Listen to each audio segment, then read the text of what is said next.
ধ্বংস করে দিয়েছেন। আর ঠিকই এই মুহররম মাসের 29 তারিখে এইরকম একটা জালেম আমাদের বাংলাদেশকে থেকে আল্লাহ তাআলা তার ক্ষমতাচ্যুত করেছে।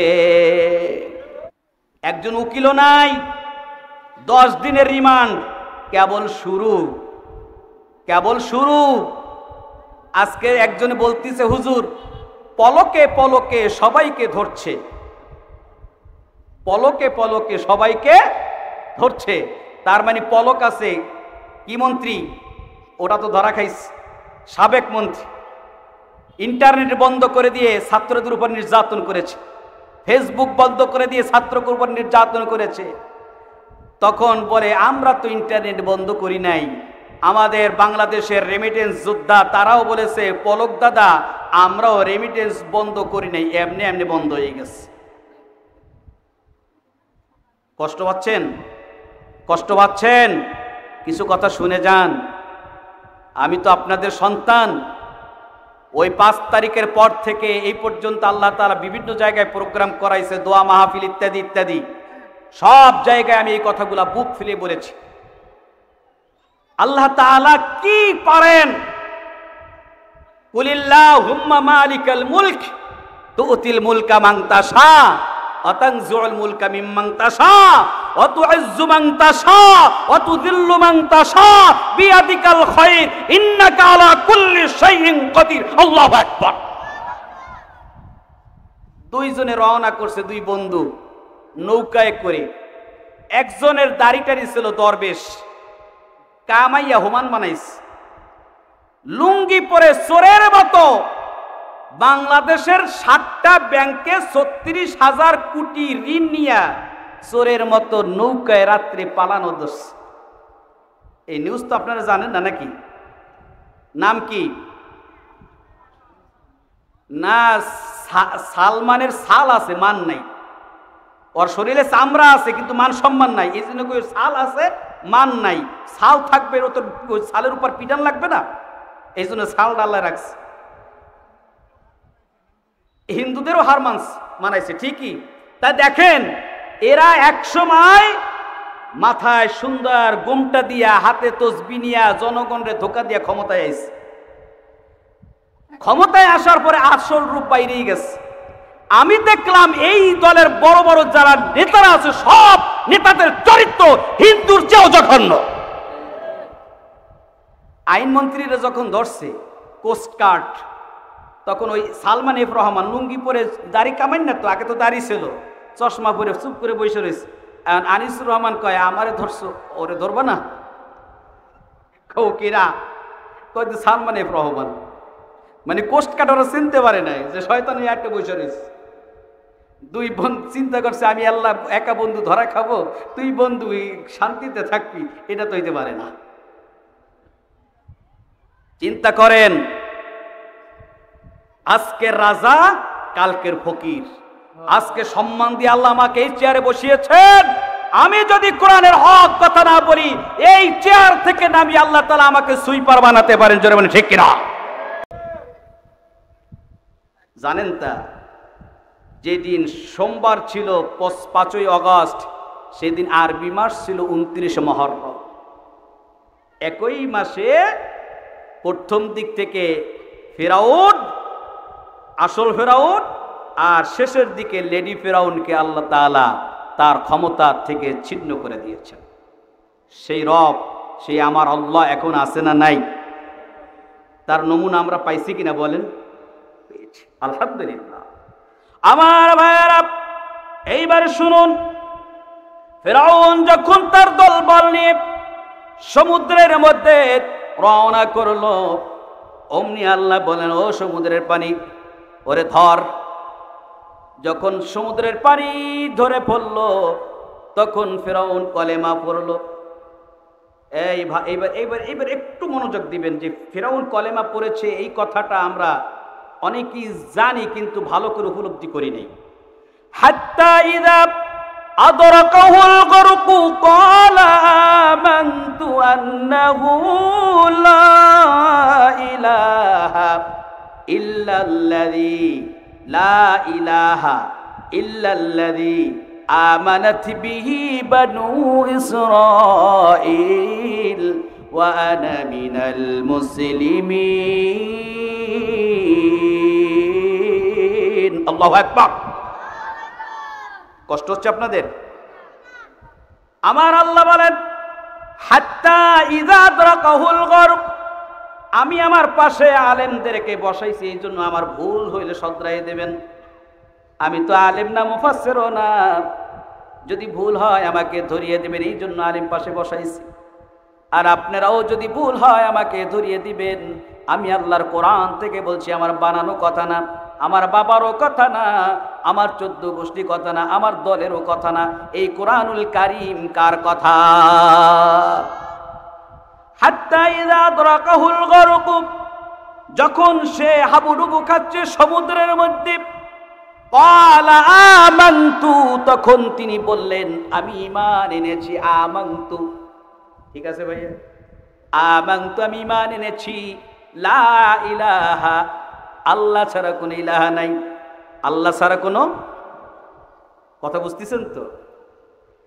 লা ইলাহা ইল্লাল্লাযী আমানাত বিহি বানু ইসরাঈল, যে আল্লাহর উপর ঈমান এনেছে বনি ইসরাঈলরা। ওয়া আনা মিনাল মুসলিমিন, আমি মুসলমান। কে বলছে এই কথা? কে বলছে? ফিরআউন। তাহলে বোঝা গেল আপনারা আমার সাথে আছেন, আলহামদুলিল্লাহ। ফিরআউন বলেছে লা ইলাহা ইল্লাল্লাযী আমানাত, আমানতু, আমি ঈমান এনেছি, আল্লাহ ছাড়া কোনো ইলাহা নাই।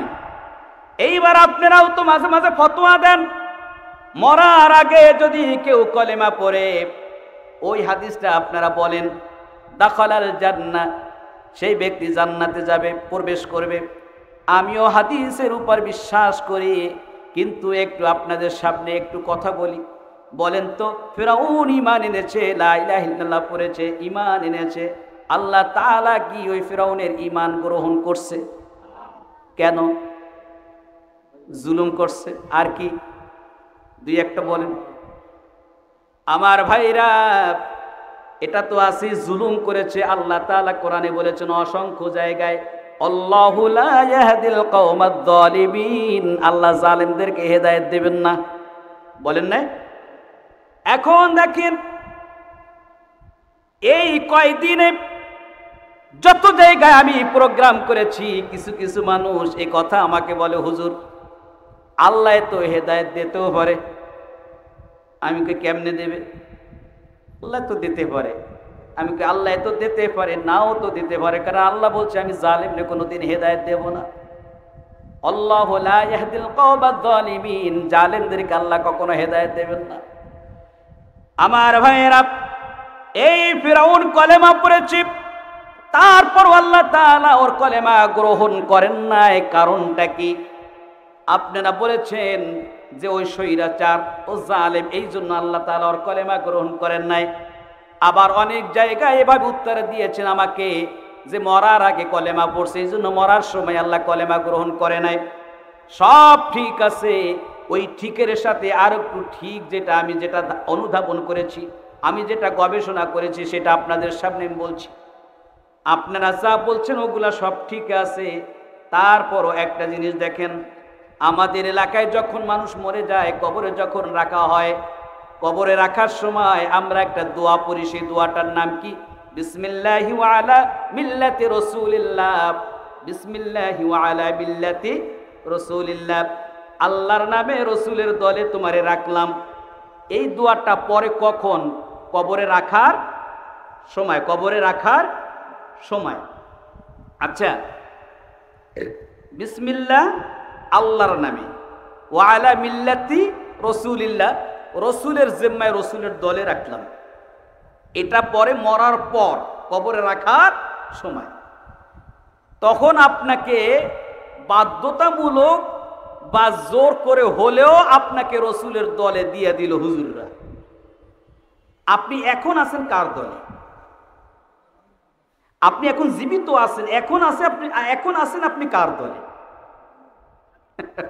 ফিরআউনের দলে। আমার ভাইয়েরা, আল্লাহর কোরআন হাতে করে বুকে ধরে কসম করে বলি, যেই ব্যক্তি ব্যক্তি জীবিত অবস্থায় রসুলের দলে থাকবে না, রসুলের আদর্শ মানবে না, রসুল যে জন্য দুনিয়া এসেছে ওই কাজ যে না করবে, মরার পর পৃথিবীর সমস্ত আলেমরা একত্রিত হয়েও যদি আল্লাহর নবীর দলে রাখে, আল্লাহর নবী আপনার ওই লাশটাকে গ্রহণ করবেন না। আল্লাহর কসম করে বলি, কারণ আপনি নবীর দলে থাকতে হলে মরার আগে থাকা লাগবে। মরার পরে শতবার আপনাকে চেপে ধরে দায় থেকে হলো দিলে আপনার কোনো লাভ নাই। আপনার মরার আগে নবীর দলে থাকা লাগবে, নবীর আদর্শ জমিনে বাস্তবায়ন করা লাগবে। এইটা যদি আপনি না করতে পারেন, মরার পর নবীর দলে রাখলে আমার নবী আপনার লাশ গ্রহণ করবেন না। কারণ কি? কারণ হল আপনি মরার পর আপনার সমস্ত আমল বন্ধ হয়ে যায়। তিনটা আমল ছাড়া সব আমল আপনার বন্ধ হয়ে যায়। আপনি জীবিত অবস্থায় নবীর কোনো কাজ করলেন না, নবীর উম্মত বড় দাবি করলেন।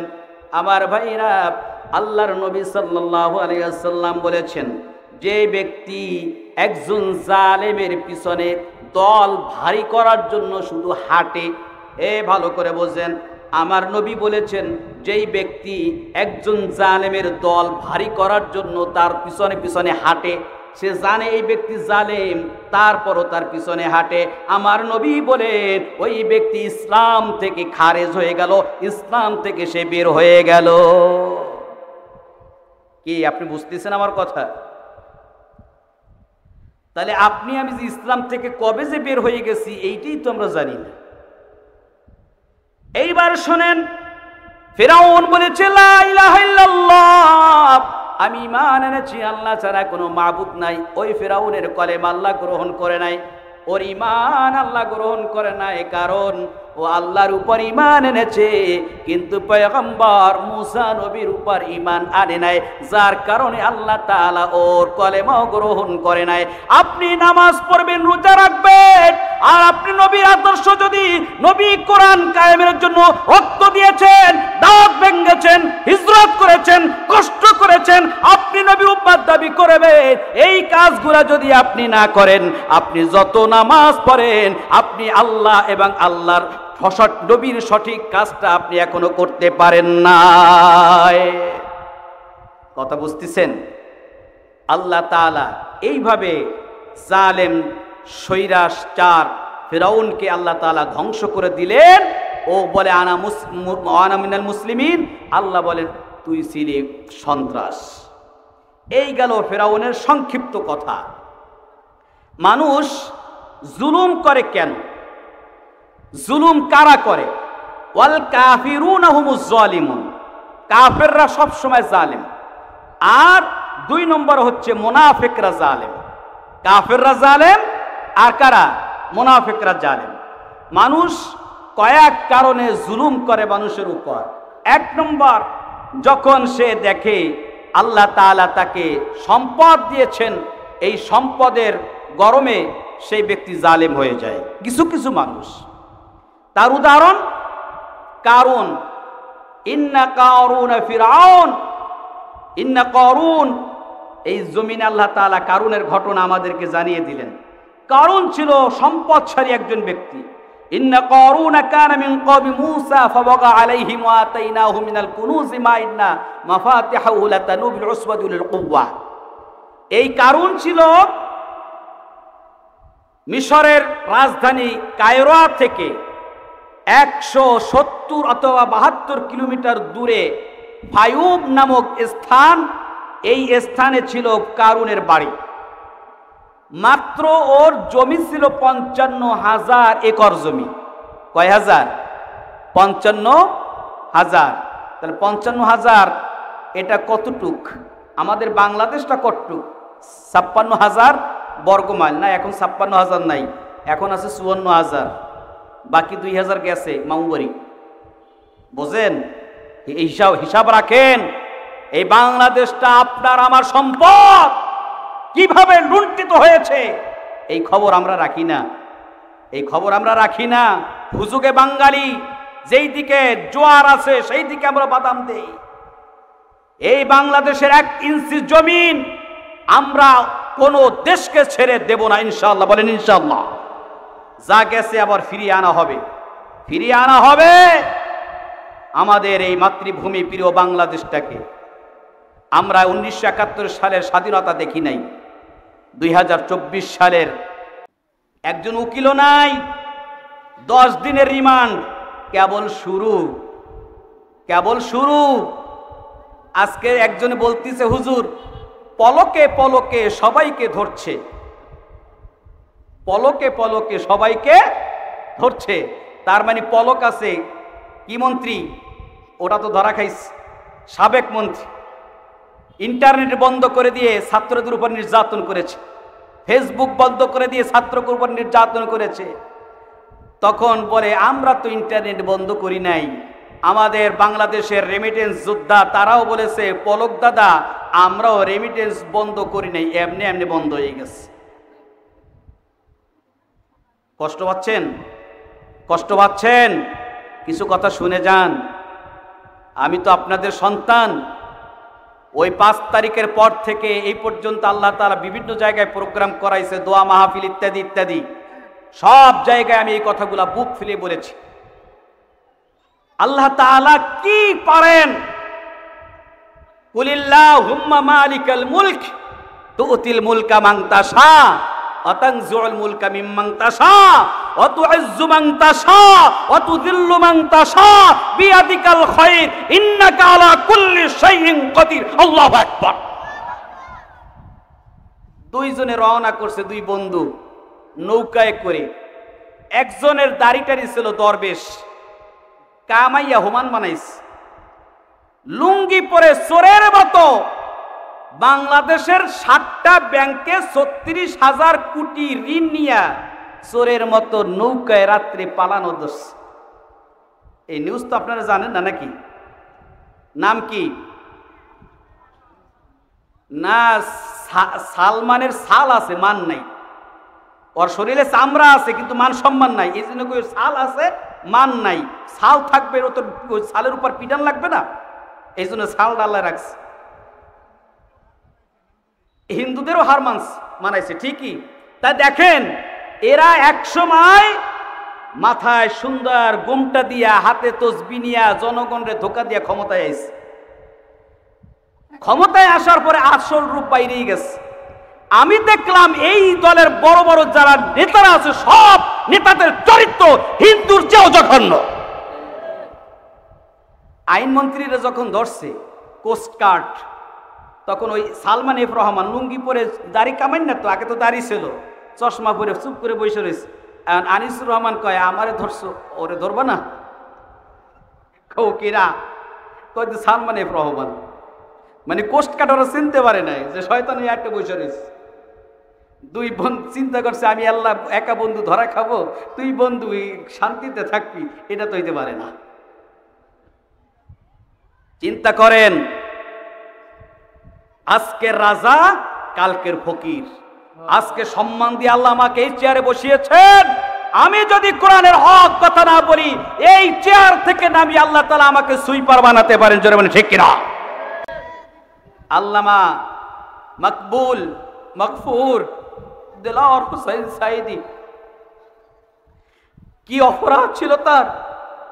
কোন অপরাধে তাকে দীর্ঘ 13টা বছর জেলখানায় জুলুম নির্যাতন নিপীড়িত হয়েছেন?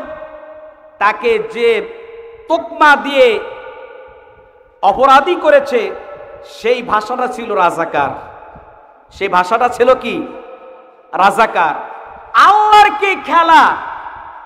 এই বেয়াদব ওর ওই রাজাকারটাই দিয়াই, এই শব্দটা দিয়াই ছাত্র জনতাকে এমন ভাবে আল্লাহ তাআলা ওদেরকে জাগ্রত করে দিয়েছেন, যেই রাজাকার বলেছে ছাত্রদের এই পতনের ডাক দিয়েছে, ছাত্ররা আল্লাহর পক্ষ থেকে ওর জন্য গজব এসে গেছে। ঠিক কিনা?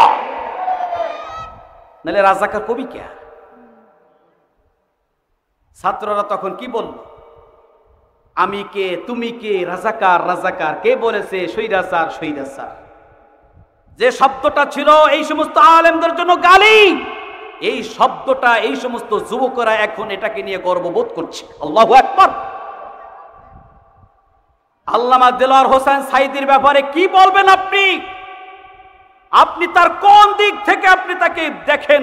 সে যেমন ছিল একজন আল্লাহর ওলি, নিঃসন্দেহে আল্লাহর একজন জান্নাতি মানুষ। তার প্রত্যেকটা কথা এখন মিলে যাচ্ছে, তার ভবিষ্যৎবাণীগুলা হুবহু মিলে যাচ্ছে। আমরা গত বছর তার জানাজায় রওনা দিয়েছি, আসার পথে বাদাল বাজারে আমরা নির্যাতনের শিকার হচ্ছিলাম, আমরা হামলার শিকার হয়েছি, অনেক মানুষের হামলা করেছে। আজ গতকালকেও আমরা গিয়েছি খুলনা থেকে আলেম ওলামার টিম, ওই বাদাল বাজার যাইয়া জিজ্ঞাসা করলাম, কোথায় তোদের সেই লাঠিওয়াল বাহিনী? গত বছর জানাজার সময় আমাদের এর উপর হামলা করেছো, আজ তোদের অস্তিত্ব খুঁজে পাই না। সেই বাদাল বাজারে আল্লামা দেলোয়ার হোসেন সাঈদীর একেবারে মাইক লাগিয়ে ওপেনে তার ওয়াজ মাহফিল চলেছে। শুধু বাদাল বাজার নয়, সারা বাংলাদেশে তার ওয়াজ মাহফিল চলেছে, ঠিক কিনা? কিন্তু আজকে 15ই আগস্ট তোমাদের ওয়াজ মাহফিল কই? তোমাদের ওয়াজ মাহফিল তো কোথাও বাজে নাই, আর ভবিষ্যতে বাজবে বলেও মনে হয় না। এইগুলো ইতিহাস। কারণ আমার রব বলেন, ফাজআলনাহুম সালাফাও ওয়া মাতালাল লিল আখিরিন। আল্লাহ তাআলা বলেন, পূর্ববর্তীদের ইতিহাস পরবর্তীদের জন্য শিক্ষা। ফেরাউনের ইতিহাস আমাদের জন্য শিক্ষা, নমরুদের ইতিহাস আমাদের জন্য শিক্ষা। এই জালেম শাসকের ইতিহাস পরবর্তী মানুষের জন্য শিক্ষা হয়ে থাকবে। আপনি আমিও যদি এইরকম করি, এইটা বুঝেন না যে ও গেছে, আমি এখন রাজা, আমার দল এখন বাংলাদেশের রাজা। আপনিও যদি ওই রকম মনে করে, আপনিও যদি জনগণের উপর, সাধারণ মানুষের উপরে যদি আপনি জুলুম করেন, তাহলে বুঝবেন এর থেকেও নির্মম ভাবে আল্লাহ আপনাকেও বিদায় করতে পারবে না? এটা আল্লাহ শিক্ষা দিচ্ছেন আমাদের। কষ্ট পাচ্ছেন আমার ভাইয়েরা? নমরুদ 400 বছর জনগণকে পদানত করে রেখেছে। আল্লাহ তাআলা নমরুদকে মারার জন্য বিশাল এক হস্তি বাহিনী পাঠাইছে। কি পাঠাইছে? ও মশা। তো একটু কথা কই না, আমার ভুল বললাম, ভুল হলে আমার ধরাই দেবেন। তা আপনারা যা কই তাই মনে করেন। পাঠাইছে মশা। নমরুদের নাকের মধ্যে মশা গেছে কয়টা? কি মশা? ল্যাংরা মশা, তার মানে পাও নাই। এই মশা কি মস্তকের উপর গিয়ে নমরুদের মশায় কুটকুট করে কামড় দেয়। আল্লাহ তাআলা আমাদেরকে জানিয়ে দিলেন তাফসিরে সূরা নাহলের 26 নম্বর আয়াতের তাফসির আপনারা দেখবেন। ওই মশা গিয়েছিল 400 বছর, আর ক্ষমতায় ছিল 400 বছর। ক্ষমতায় ছিল কয়শো বছর? আর মশা যাইছিল কয়শো বছর? পরের 400 বছর ওর কাউকে ভালো লাগে নাই। ওর স্ত্রী, ক্ষমতা, সৈন্যবাহিনী কাউকে ওর ভালো লাগে নাই। একজনকে ওর খুব পছন্দ হয়েছে, ভালো লেগেছে, যে ওর মাথায় জুতা দিয়া বাউরি মারতো, ওরেই খুব পছন্দ হয়েছে, আর কাউরে ওর ভালো লাগে নাই। কয়দিন আর বাউরানো যায়? জুতার বাড়ি কয়দিন দেওয়া যায়? ফাইনাল জুতার বাড়ি দিয়া আল্লাহ তাআলা নমরুদের অস্তিত্ব পৃথিবীর বুক থেকে চিরতরে বিদায় করে দিলেন। আল্লাহু আকবার। তে সেই আল্লাহ তাআলার ক্ষমতা কি নাই? আমার ভাইয়ের এবার আসুন সামুদ জাতির ঘটনা। ওয়াইলা সামুদ আখাহুম সালিহা قال يا قوم اعبدوا الله ما لكم من إله غيره। নূহ আলাইহিস সালাম আর ইব্রাহিম আলাইহিস সালাম, এই দুইজনের মাঝে আল্লাহ দুইজন নবীকে পাঠিয়েছিলেন। একজন হচ্ছে সালেহ আলাইহিস সালাম, আর একজন হচ্ছে হুদ আলাইহিস সালাম। ওয়াইলা আদিনা আখাহুম হুদা, আল্লাহ তাআলা হুদ আলাইহিস সালামকে তার ভাইদের কাছে পাঠিয়েছেন, আদ জাতির কাছে পাঠিয়েছেন। আর সালেহ আলাইহিস সালামকে আল্লাহ সামুদ জাতির কাছে পাঠিয়েছেন। সালেহ আলাইহিস সালাম সামুদ জাতিকে এসে বললেন, ও সামুদ জাতিরা, একমাত্র আল্লাহর গোলামি করো, আর কারো গোলামি করো না। গবেষণা করছি, আমি দেখেছি, আমি নিজে দেখেছি, ওদের ধর্মীয় গ্রন্থ নিজে পড়ে দেখেছি, ওদের ধর্মে পূজা করার এই যে রীতি নিয়ম এগুলো নাই। চ্যালেঞ্জ করে বলতে পারি আমি, কোনো হিন্দু ভাই যদি পণ্ডিত ঠাকুর সে যদি আমার সাথে এসে চ্যালেঞ্জ করে, আমি তাদের কিতাব থেকে তার সাথে চ্যালেঞ্জ করতে পারবো ইনশাআল্লাহ। আমার ভাইরা, এই সামুদ জাতি এবার পূজা করা শুরু করে দিল। সালেহ আলাইহিস সালাম এসে বললেন, না, এদের পূজা করা যাবে না। তখন তারা বলল, ঠিক আছে, তুমি এক কাজ করো সালেহ, তুমি আমাদের সাথে মেলায় চলো, তুমি তোমার এক আল্লাহকে ডাকবা আর আমরা আমাদের 5 খোদাকে ডাকবো। যদি তোমার এক আল্লাহ তোমার ডাকে সাড়া দেয় তাহলে আমরা তোমার দলভুক্ত হব, আর আমাদের 5 খোদা যদি সাড়া দেয় তাহলে তুমি আমাদের দলভুক্ত হবা। কথা বুঝতেছেন? বলে ঠিক আছে, চলো। রওনা করলেন। মেলায় গিয়ে সালেহ আলাইহিস সালাম বলেন, আগে তোমরা তোমাদের 5 জন খোদাকে ডাক। ওরা ডাক শুরু করে দিল, ওয়াদ্দা ওয়ালা সুআ ওয়ালা ইয়াগুত ওয়া ইয়াউক ওয়া নাসরা। ডাকতেছে, ফস করতেছে না, ডাকের সাড়া দিচ্ছে না। এইবার ওরা বলল, ঠিক আছে, তোমার রবরে ডাকো, তোমার আল্লাহকে ডাকো। সালেহ আলাইহিস সালাম যখন ডাক দিবে আল্লাহ, তখন সামুদ জাতি বলল, দাঁড়াও, ওভাবে ডাকলে কাজ হবে না, আমাদের চাহিদা অনুযায়ী আমাদের চাহিদা মিটাতে হবে। আমাদের চাহিদা যদি মিটাতে পারো তাহলে আমরা তোমার দলভুক্ত হব। বলে ঠিক আছে, তোমাদের কি চাহিদা? তখন ওই সামুদ জাতি বলল, এই যে পাথরের পাহাড় দেখো, ওই পাথরের পাহাড় থেকে একটা জীবিত উটনি, গর্ভবতী উটনি আমাদের সামনে যদি হাজির করতে পারো, আমরা সবাই দল বল তোমার দলভুক্ত হয়ে যাব। বলে ঠিক আছে। সালেহ আলাইহিস সালাম আল্লাহকে ডাক দিবেন, এমন সময় সামুদ জাতি আবার বলল, দাঁড়াও, আরেকটু কথা আছে। ওই পাহাড়ের মধ্যে একটা উটনি থাকলেও থাকতে পারে। পাহাড়ের মধ্যে কি উট থাকার সম্ভাবনা আছে? নাই। বলে না, তা হবে না। ওই পাহাড়ের কোনায় একটা পাথর দেখা যায়, ওই পাথর থেকে যদি একটা উটনি বার করতে পারো তাহলে আমরা সবাই তোমার দলভুক্ত হয়ে যাব।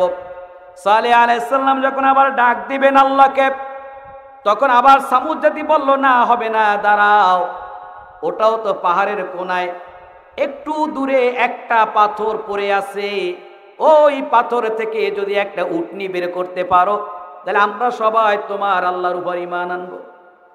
এইবার সালেহ আলাইহিস সালাম আল্লাহকে ডাক দিলেন, আয় রব, ও আমার আল্লাহ। সবাই মন খুলে বলেন আল্লাহ, আরো জোরে আল্লাহ। ও আমার আল্লাহ, তুমি আমার জাতির চাহিদা মিটিয়ে দাও, তুমি পারো, তোমার ক্ষমতা আছে আল্লাহ গো, ওই পাথর থেকে একটা উটনিকে বের করে দাও।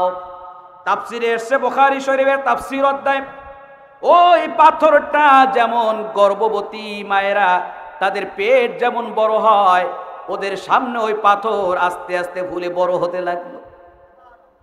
বড় হয়ে ফেটে পাথরের মধ্য থেকে একটা উটনি বের হয়ে চলে আসলো। এইবারে সালেহ আলাইহিস সালাম বললেন, এইবার তোমরা আল্লাহর উপর ঈমান আনো। তখন তারা বলল, আরেকটু বাকি আছে। বলে কি বাকি আছে? এইবার তোমার ওই উটনির থেকে আমাদের জন্য দুধের ব্যবস্থা করে দাও। সালেহ আলাইহিস সালাম বলেন, বাচ্চা ছাড়া কেমনে দুধ হবে? বলে, যে তোমার আল্লাহ পাথর থেকে উটনি বার করতে পারে, সে আল্লাহ ওই উটনি থেকে দুধ বার করতে পারেন। জোরে বলেন সুবহানাল্লাহ। সালেহ আলাইহিস সালাম আল্লাহকে বলেন, আল্লাহ কি করব? আল্লাহ বললেন, সালেহ, কিছু অসুবিধা নাই, তুমি শুধু ওদেরকে বলো তোদের কলস বোতল যা কিছু আছে হাড়ি পাতিল সব নিয়ে আয়। সুবহানাল্লাহ। সব নিয়ে আয়। সব নিয়ে এসে সালেহ আলাইহিস সালাম উটনির ওলানে হাত দিয়েছেন, দুধ পড়া শুরু করে দিল। হাড়ি কলস পাতিল ভরে ভরে ওই দুধগুলা জমিনের মাটিতেও পড়া শুরু করে দিল। সুবহানাল্লাহ, সুবহানাল্লাহ। সালেহ আলাইহিস সালাম বললেন, এইবার আমার আল্লাহর উপরে তোমরা ঈমান আনো। কিন্তু এই জালেমরা আল্লাহর উপর ঈমান আনে নাই, তাদের অহংকার উদ্ধত্ত দেখিয়েছে, অহংকার দেখিয়েছে। দুইটা লোক ছিল চরিত্রহীন লম্পট, আর দুইটা মেয়ে ছিল পতিতা। ওই যুবক দুইটা ওই মেয়েদের কাছে গেছে। ওই মেয়েরা বলল, আজকে রাত্রে তোমরা আমাদের ভোগ করতে পারবা না। যদি তোমরা সালেহ আলাইহিস সালামের উটনিটাকে যদি হত্যা করতে না পারো, তাহলে তোমরা আর আমাদের সাথে এই অবৈধ কাজ করতে পারবা না। আল্লাহ তাআলা বলেন, হাদিহি নাকাতুল্লাহি লাকুম আয়াতান ফাযারুহা তাকুল ফি আরদিল্লাহ ওয়ালা তামাসসুহা বিসুইন ফায়াখুযাকুম আযাবুন আলীম। ও সালেহ, তুমি তোমার উম্মতদেরকে বলে দাও, এই উটনিকে জমিনে চলতে দাও, খাবার খেতে দাও, খবরদার কেউ যেন এই উটনিকে হত্যাও না করে, একে স্পর্শ না করে। যদি একে হত্যা করে, স্পর্শ করে, আমি আল্লাহ তাআলা তাদেরকে ধ্বংস করে দেব। ওই মহিলা দুটা বলল যুবকদেরকে, তুমি যদি না পারো তোমরা, তাহলে আমাদের কাছে আসতে পারবা না। যুবক দুইটা চলে গেল। কিভাবে এই উটনিকে হত্যা করা যায়? 9 জন ব্যক্তি, একটা দল ছিল ডাকাত দল। ওইটা ব্যক্তি দুইটা ওই ডাকাত দলের কাছে গেল, যে বললে তোমরা আমাদেরকে একটা হত্যা করে দাও, পারবানি? বলে হ্যাঁ পারবো। বলে একটা প্রাণী হত্যা করবা? বলে টাকার জন্য আমরা মানুষ হত্যা করি, সেখানে একটা প্রাণী, এটা তো কোনো ব্যাপার না। ওই ডাকাতের সর্দার ছিল কুদার নাম। এই কুদার সর্বপ্রথম উটনির উপর আঘাত করে উটনিটাকে হত্যা করলো। সকালবেলা খবর আসলো উটনিটাকে হত্যা করেছে।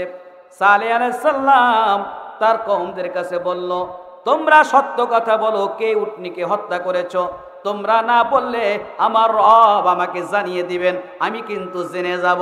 এইবার ওই ডাকাতের দল চিন্তা করলো, যেহেতু সালেহ আলাইহিস সালামকে তার রব খবর দিবে, তাহলে আমরা সবাই মিলে সালেহ আলাইহিস সালামকে হত্যা করি। রাত্রের বেলায় সালেহ আলাইহিস সালামের বাড়িতে গেল, খুঁজতে খুঁজতে বাড়ি পেল। বাড়ির পাশে একটা পাহাড় ছিল, পাহাড়ের ওখানে ঘাপটি মেরে রয়েছে। রাত্রে যখন সালেহ আলাইহিস সালাম নামাজ পড়তে উঠবেন, তখন তাকে হত্যা করবে। যেই কথা সেই কাজ। রাত্রে যখন সালেহ আলাইহিস সালাম উঠলেন, তখন ওরা আক্রমণ করতে যাবে, কে যেন ওদের উপরে পাল্টা আক্রমণ করে। আল্লাহু আকবার। ওদেরকে সালেহ আলাইহিস সালামকে হত্যা করতে আঘাত করবে, কে যেন ওদেরকে পাল্টা আঘাত করে। এমনকি তাদেরকে পাল্টা আক্রমণ করে ওই 9 জন ডাকাতকে আল্লাহ তাআলা দুনিয়া থেকে উৎখাত করে দিলেন, হত্যা করে ফেললেন। সকালবেলা ওই ডাকাতের মা বাপেরা, ভাই বোন সবাই খুঁজতেছে, সারা রাত কোথায় ছিল ছেলে। প্রশ্ন করে, আমার ছেলেরে দেখছনি? বলে হ্যাঁ, রাত্রে তো দেখছিলাম, এইদিকে গেছে। সারা জায়গায় খুঁজতে খুঁজতে রাস্তার শেষ মাথায় সালেহ আলাইহিস সালামের বাড়ি পেল। ওই বাড়ির পাশে পাহাড়ের পাদদেশে 9টা ডাকাতের লাশ পড়ে আছে। এখন সবাই বলল, সালেহ কেন তুমি এদেরকে হত্যা করলা? বলে আমি তো হত্যা করি না, আমি জানি না এরা কারা। বলেন তুমি হত্যা করো না, তোমার বাড়ির পাশেও তো এরকম অবস্থা, তাহলে হত্যা কে করলো? দেখেন আমাদের সমাজে হত্যা করে একজন, দোষ চাপাইয়া দেয় আর একজনের উপর। দেলু রাজাকার একজন আর দেলোয়ার সাইদের উপরে দোষ চাপাইয়া দিল। কথা বলেন। কসাই কাদের একজন, কিন্তু দোষ চাপাইয়া দিল কাদের মোল্লার উপর। এইরকম মিথ্যা মামলা দিয়া আলেমদেরকে হত্যা করলো। আল্লাহ এই সমস্ত আলেমদের রক্তের বিনিময়, জীবনের বিনিময় বাংলাদেশের জমিনে আল্লাহর কোরআনের রাজ কায়েম হবে। আমার ভাইয়েরা, নবীদের উপর আল্লাহ রহমতের শক্তি, আল্লাহ ওয়ালাদের উপর আল্লাহ রহমতের শক্তি। দীর্ঘ 15 বছর জুলুম নির্যাতন করেও আল্লাহ ওয়ালাদেরকে ওরা উৎখাত করতে পারে না। শাপলা চত্বরে হাজার হাজার না হলেও অন্তত কাছাকাছি হতে পারে, বেশিও হতে পারে, জানি না, এই যুব মাদ্রাসার তলাবুল ইলমদেরকে এতিম বাচ্চাদেরকে হত্যা করেছে। হত্যা করার পর বলে ছাত্ররা রং মেখে রাস্তায় শুয়ে রয়েছে। আমার আল্লাহ বলেন কোনটা রং আর কোনটা রক্ত আমি আল্লাহ দেখে রেখেছি। প্রত্যেকটা রক্তের ফোঁটার হিসাব বাংলার জমিনে দেওয়া লাগবে। এত তাড়াতাড়ি তোমাকে ছাড় দেওয়া যাবে না, এত তাড়াতাড়ি তুমি ছাড়ও পাবা না। আল্লাহ ছাড় দেন কোনদিন, আল্লাহ ছেড়ে দেন না। সালেহ আলাইহিস সালাম বলেন আমি হত্যা করি নাই। লোকজন বলল তুমি হত্যা করো নাই, তোমার বাড়ির পাশে হত্যা সংগঠিত হয়েছে। কে হত্যা করেছে? তোমাকে এবার আমরা মারব। আল্লাহ বলেন সালেহ রে তুমি চিন্তা করো না, তোমার রব তোমার সাথে রয়েছে। সালেহ আলাইহিস সালামকে আল্লাহ জানিয়ে দিলেন ও সালেহ তুমি ওদেরকে বলে দাও فقال تمتعوا في داركم 3 أيام ذلك وعد غير مكذوب। তোরা 3 দিন ঘরের মধ্যে থাক, শেষ খাওয়া খেয়ে নে, আনন্দ ফুর্তি যা করার করে নে, 3 দিন সময় পাবি। এই কথাগুলা মিথ্যা হওয়ার নয়। আল্লাহ বলেন যালিকা গায়রুন ওয়াদুন গায়রু মাকযুব। আল্লাহর ওয়াদা কোনোদিন মিথ্যা হতে পারে না। 3 দিন তোরা থাক ঘরের মধ্যে। সালেহ আলাইহিস সালাম বললেন 3 দিনের মধ্যে প্রথম রাত্রে সকালবেলা ঘুম থেকে উঠে তোরা দেখবি তোদের চেহারা সাদা হয়ে গেছে। দ্বিতীয় রাত্রে সকালবেলা ঘুম থেকে উঠে দেখবা তোমাদের চেহারা লাল অথবা হলুদ হয়ে গেছে। তৃতীয় রাত্রে তোমরা ঘুম থেকে উঠে সকালবেলা দেখবা তোমাদের চেহারা কালা হয়ে গেছে। এই 3টা নমুনা যদি তোমাদের জীবনে আসে তাহলে বুঝবা আল্লাহর গজব তোমাদের উপর শুরু হয়ে গেছে। আমার ভাইয়েরা হুবাহু মিলে যাচ্ছে। 3 দিন সময় আল্লাহ ওদেরকে দিয়েছেন। ভরসা করেছিল সেনাবাহিনীর উপর, সেনাবাহিনী আমাদের প্রোটেক্ট করবে, পুলিশ বাহিনী তো আছেই, বর্ডার গার্ড আমাদেরকে প্রোটেক্ট করবে। আল্লাহ তাআলা বলেন কেউ কোনো কাজে আসবে না। এইবার দেখেন কিভাবে আল্লাহ তাআলা ওদেরকে কোন ঠাসা করে রেখেছে। 3 দিন ওরা সরকারি ছুটি ঘোষণা করলো, কারফিউ দিয়ে দিল 3 দিন। এখন ঢাকায় যে সমস্ত অফিস আদালত বন্ধ, ওদের বিরুদ্ধে যারা মানসিকভাবে মনে মনে ঘৃণা করত 3 দিন ছুটি পাইয়া সবাই রাজপথে চলে আসছে। কি বোঝেন? বোঝেন? এই কথা যদি কইতা মানে ওই 5ই আগস্টের আগে এত সময় বাড়া হয়ে যেতাম রে। ومكروا ومكر الله والله خير الماكرين। আল্লাহু আকবার। আপনারা জিমাচ্ছেন? এই তো শেষ করে দেবো ভাই, 11টার মধ্যে ইনশাআল্লাহ শেষ করব। আর 10টা মিনিট সময় দিতে পারবেন? কষ্ট হবে না তো? অনেক দিন পর এই ময়দানে আসছি, অনেক দিন পর আল্লাহ তাআলা এখানে নিয়ে আসছেন। স্বাধীনতার পর প্রথম তাফসীর এই আজকে, তাও আবার 15ই আগস্ট। খেলা কি আল্লাহ! খিচুড়ি আর বিরিয়ানি ছোড়াছুড়ি করতো খালি, আর মাইকে দেখেন নাই? কুটিবাড়ি কোন বছর আমার তাফসীর ছিল? 7ই মার্চ। 7ই মার্চ কুটিবাড়ি আমার তাফসীর ছিল। আমার ভাই সেখানে ইমাম ছিলেন। 7ই মার্চ কোরআনের তাফসীর বন্ধ করে দিয়ে এসিরা স্কুলে ওরা কনসার্ট করেছে। ওই দিন থেকেই ওদের গজব একের পর এক শুরু হয়েছে। মাহফিল বন্ধ, ওদের গান বাজনা, কথা বন্ধ, ওদের গান বাজনা। ওরা ছোটবেলাটাই পড়ছেন না, হাসতে পারবা, কাঁদতে পারবা, কথা কইতে মানা, রাজা 101টা কথা কইতে পারবে। আমাদের কি সেই রকম অবস্থা হয়েছে কিনা ভাই? ও আগে ছিল, আপনাদের মনে হয় এরকম হয় নাই নাকি? আমার ভাইয়েরা, আল্লাহ সুবহানাহু ওয়া তাআলা ওদেরকে বললেন, ও সালেহ আলাইহিস সালাম, তুমি সামুদ জাতিকে বলে দাও 3 দিন ঘরে থাক। সেনাবাহিনীর কাছে বলেছিল, আমি ভাই যতটুকু গবেষণা করার চেষ্টা করেছি, আমি দেশের এবং কোরআন হাদিসের আলোকে আমি চেষ্টা করেছি এইটুকুলা গবেষণা করার। ওরা 3 দিন সময় পাবে এই কথাটা আমি বলি নাই, আল্লাহর কোরআন বলেছে, আমি তাই মানুষের সামনে বলেছি। আমার ভাইরা, যখন বাংলাদেশের আমাদের সেই কলিজার টুকরা ছাত্ররা, আমার সেই দিন মনে হচ্ছিল তৈরন আবাবিল, হস্তি বাহিনীকে ধ্বংস করার জন্য আল্লাহ যেমন ছোট ছোট পাখি পাঠিয়েছে, আমি রাজপথে দেখেছি ছোট্ট ছোট্ট বাচ্চারা পর্যন্ত ওদের আন্দোলনে নেমে গেছে।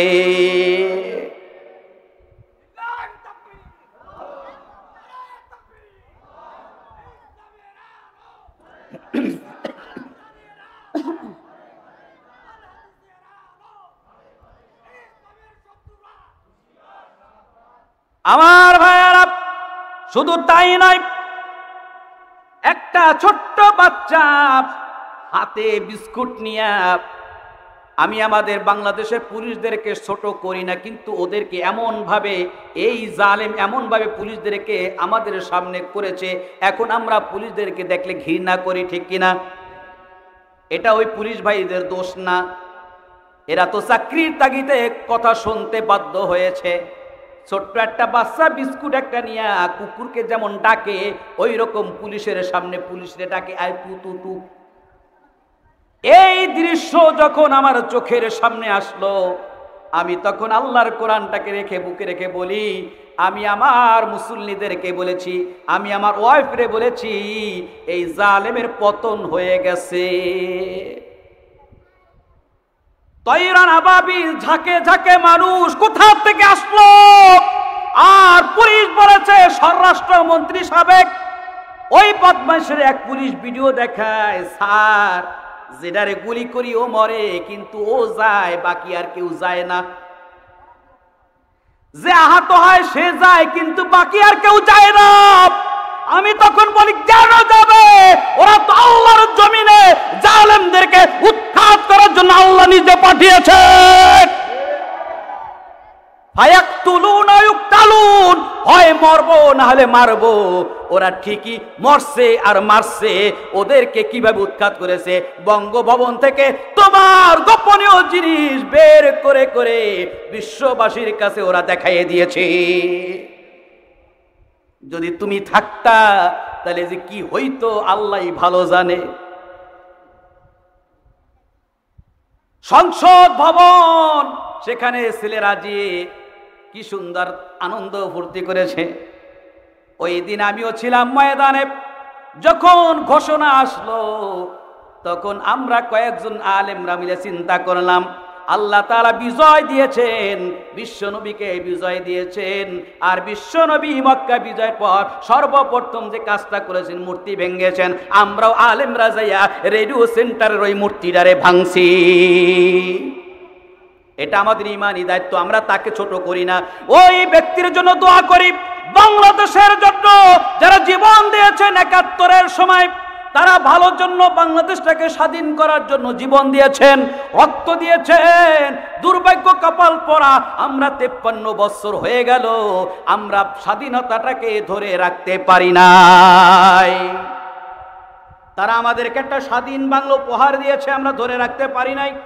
যে এসে সে শুধু খাইছে, যে আইছে সে চাটছে বাংলাদেশটাকে, ঠিক কিনা? আমরা কোন দলের কথা বলবো? আপনারা তো কত দল দেখেছেন, আমরা কত দল দেখেছি। এইবারে চাই আল্লাহ যেন এই নতুন স্বাধীনতা দিবসে আল্লাহ যেন আমাদের বাংলাদেশটাকে কোরআনের রাজের কায়েম করার তৌফিক দান করে বলে আমিন। নতুন মুখ আমরা দেখতে চাই, যারা কোরআনের কথা বলবে, যারা জনগণের মালকে শুকরের গোস্তের চেয়ে খাওয়া হারাম মনে করবে, তাদের মতো ব্যক্তিত্বদেরকে আমরা বাংলার জমিনে সংসদ ভবনে দেখতে চাই। আপনারা দেখতে চান কিনা? কে কে দেখতে চান? হাত উঁচু করে দেখালে আল্লাহু তাকবীর। আল্লাহ কবুল করে বলে আমিন। আমরা বাংলাদেশের আলেম ওলামাদেরকে সংসদে দেখতে চাই, ঠিক কিনা? আল্লাহ কবুল করুন, আল্লাহ কবুল করুন। ইনশাআল্লাহ ইনশাআল্লাহ ইনশাআল্লাহ ইনশাআল্লাহ হয়ে যাবে, হয়ে যাবে। একটু অপেক্ষা করেন আমার ভাইয়েরা। সামুদ জাতিকে আল্লাহ তাআলা বলেছিলেন, ও সামুদ জাতি 3 দিন ঘরে থাক। আমাদের এই স্বৈরাচার লেডি ফিরাউন সে সেনাবাহিনীর কাছে বলছিল, গোয়েন্দা বিভাগকে বলেছিল 2টা ঘন্টা আমার সময় দাও, আমি একটা বক্তৃতা রেকর্ড করে একটু রেখে যাই। বলে ম্যাডাম আপনি সর্বোচ্চ সময় পাবেন মাত্র 45 মিনিট। কয় মিনিট? তাড়াতাড়ি ভাগেন। ছাত্র জনতা যেভাবে ছুটেছে আপনার এ পর্যন্ত আসতে সময় লাগবে 45 মিনিট। আপনি 45 মিনিটের মধ্যে ভেগে যান, না হলে আপনার অবস্থা আমরা আপনাকে প্রোটেক্ট দিতে পারবো না। আল্লাহ বলে তুই চাইছো 2 ঘন্টা, আমি আল্লাহ তোর জন্য সময় নির্ধারণ করে রেখেছি মাত্র 45 মিনিট। ছাত্রদেরকে দেখলাম বঙ্গভবনে সুন্দর সুন্দর খাবার রান্না করে রেখে গেছে, ওই ছাত্ররা খাইছে। আমার এই ম্যাডাম একটু খাইয়ে যাওয়ার সময় পায় না।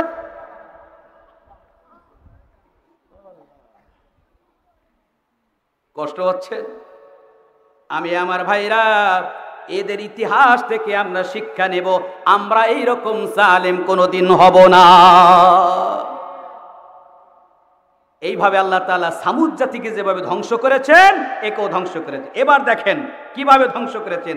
আযাব এসে গেল, আল্লাহ তাআলা তা বলেন তাদের ঘর বাড়ি খালি হয়ে গেল। ফাতিলকা বুয়ুতুহুম খাওয়ায়াতুন, আমার আল্লাহ বলেন সেই জালেমদের ঘর বাড়ি খালি হয়ে গেল, তাদের অট্টালিকা বিশাল প্রসাদ খালি হয়ে গেল। আর ঠিকই এই লেডি ফিরাউনের ঘরটা ওইরকম খালি পড়েছে, সে নাই ঘর পড়ে রয়েছে। এইভাবে আল্লাহ তাআলা জালিমদেরকে শিক্ষা দিয়েছেন, জালিমদেরকে বাংলাদেশ থেকে উৎখাত আল্লাহ করেছেন। আমরা ওখান থেকে শিক্ষা নেব, আমরা কারো প্রতি কোনোদিন জুলুম করব না, বলি ইনশাআল্লাহ। সবাই ফিরাউন সর্বপ্রথম কোটা সংস্কার করেছে, ভালো করে বুঝবেন। কোটা সংস্কার এটা আজকের কথা নয়, এই কোটা সংস্কার ছিল ফিরাউনের যুগ থেকে শুরু করেছে। আমি বলে থাকি এই পৃথিবীতে যত জালেম স্বৈরা শাসক ছিল আছে, তারা সব রাজনীতি শিখেছে ফিরাউনের কাছ থেকে। এই কথা বলেন, মুখ বুজে থাকবেন না। যত জালেম স্বৈরাচার তারা যত রাজনীতি করেছে, এই রাজনীতি ছিল ফিরাউনের রাজনীতি, নমরুদের রাজনীতি, আবু জেহেলের রাজনীতি শিখে আবু জেহেল, ফিরাউন, নমরুদ যেভাবে ধ্বংস হয়েছে, এই পৃথিবীতে বর্তমানে জালেমদেরকে আল্লাহ তাআলা ওইভাবে ধ্বংস করবেন।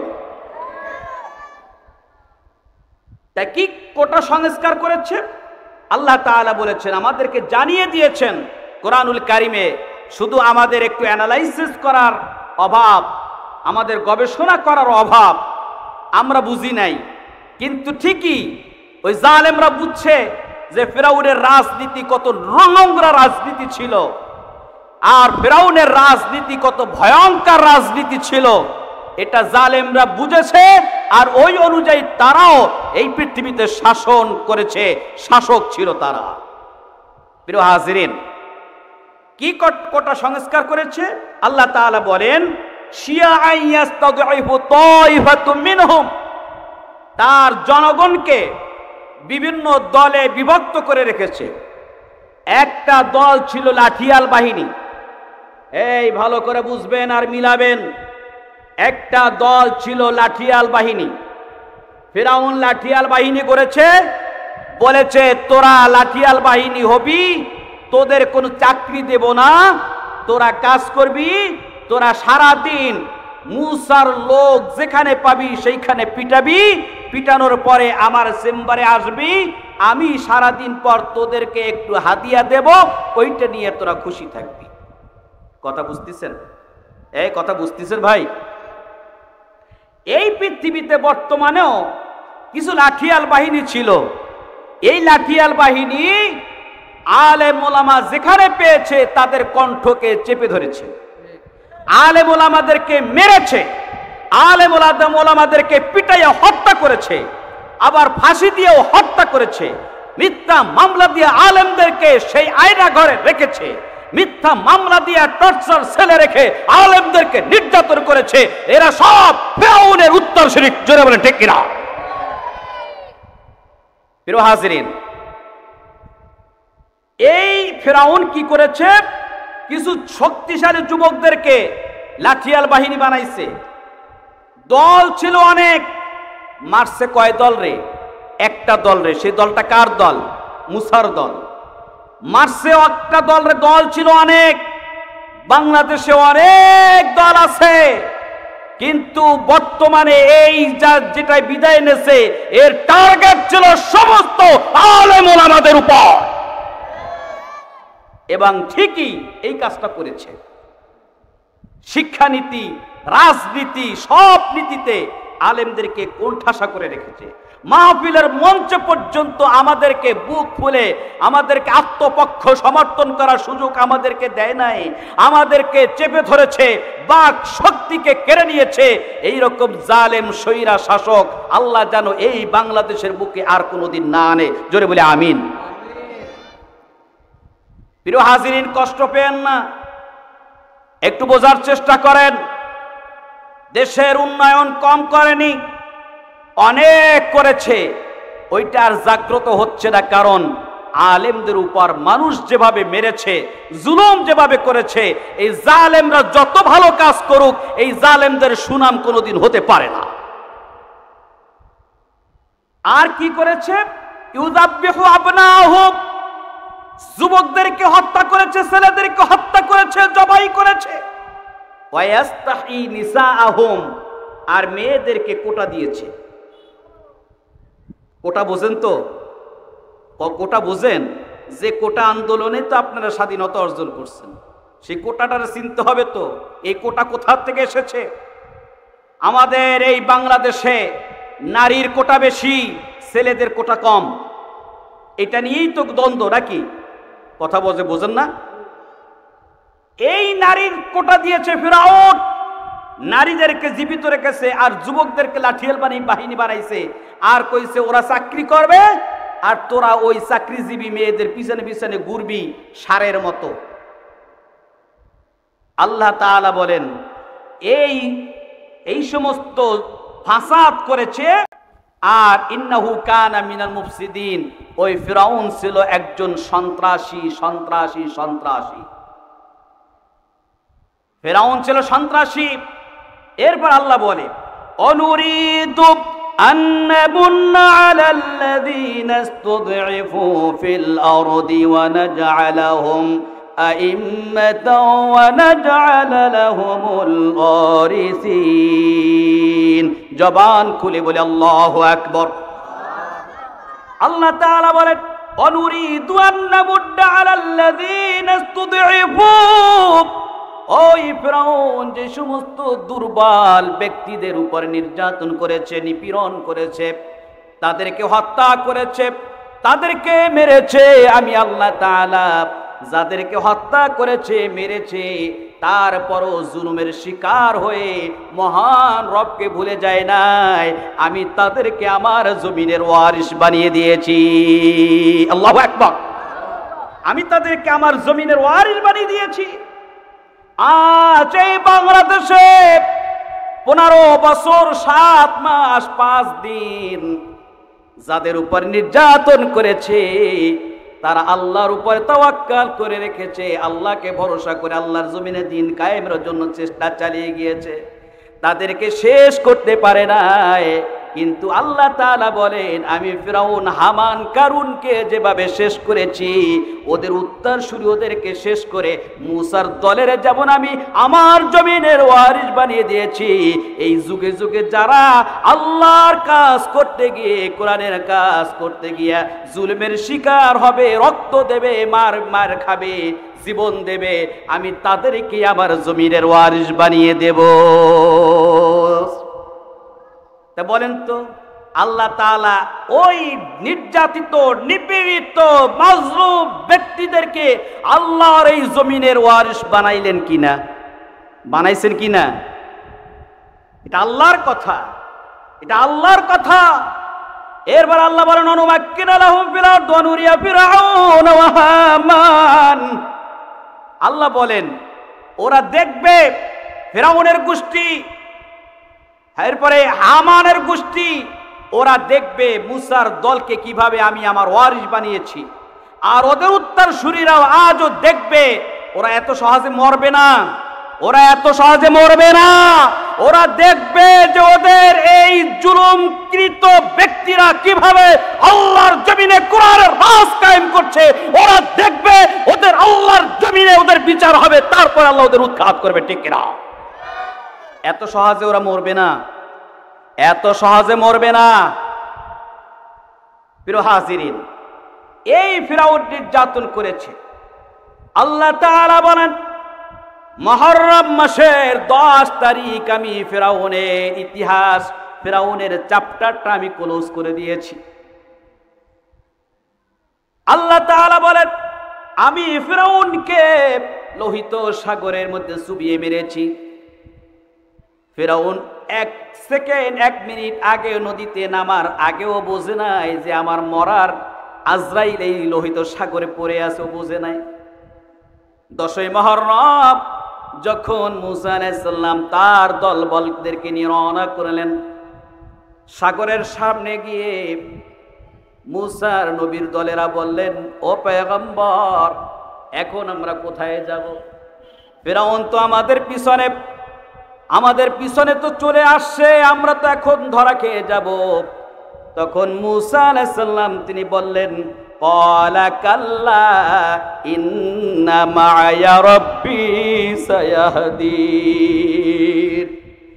না না, কশিন কালো না, তোমরা চিন্তা করো না, আমার রব আমার সাথে রয়েছেন। সুবহানাল্লাহ। মুমিন কখনো ভয় পায় না, বিপদ আপদে বালা মুসিবতে মুমিন কখনো বিচলিত হয় না, ডিপ্রেশনে চলে যায় না। মুমিনের উপর যত বিপদ আসুক সর্ব অবস্থায় মুমিন ভরসা করে কার উপর? কুল্লা ইউসিবানা ইল্লা মা কাতাবাল্লাহু লানা হুয়া মাওলানা ওয়া আলাল্লাহি ফালিয়াতাওয়াক্কালিল মুমিনুন। আল্লাহু আকবার। কুল লা ইউসিবানা ইল্লা মা কাতাবাল্লাহু লানা।